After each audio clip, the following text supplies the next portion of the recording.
हमारे MK music channels को लाइक करें, शेयर करें एंड सब्सक्राइब करना ना भूलें। और ऐसे ही हमारे नए नए गाने सुनने के लिए हमारे MK म्यूजिक चैनल को सब्सक्राइब करें।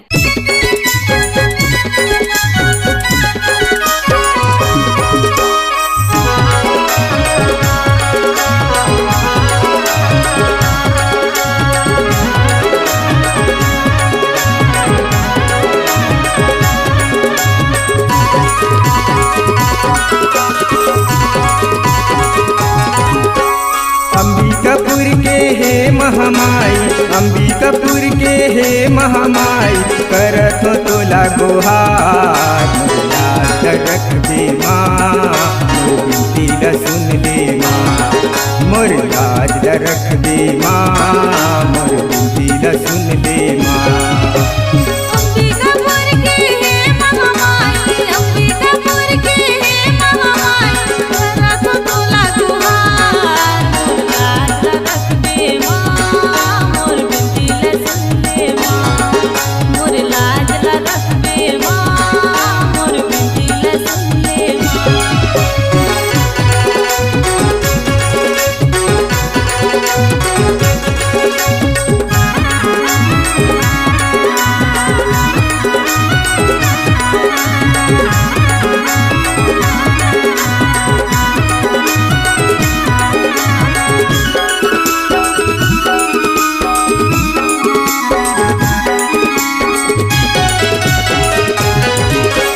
श्रद्धा के जोत जलाए हो माता, बिनती ला सुन लेवे भक्तन के, बिनती ला सुन लेवे भक्तन के। श्रद्धा के जोत जलाए हो माता, बिनती ला सुन लेवे भक्तन के, बिनती ला सुन लेवे भक्तन के। लाली लाली चुनरी मैया, लाली लाली चुनरी मैया, तोला ओढ़ाओ ना, मोर लाज ला रख दे माँ, मोर बिनती ला सुन ले माँ, मोर लाज ला रख दे माँ, मोर बिनती ला सुन ले माँ।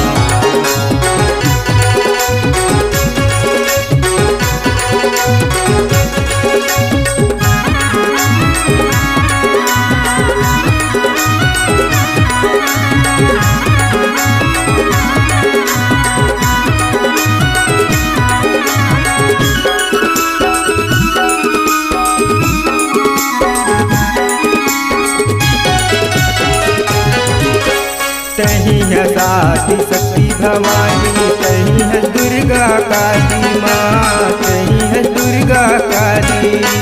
तोरे चरण के सवाला करके खुश है सब नर नारी माँ, खुश है सब नर नारी।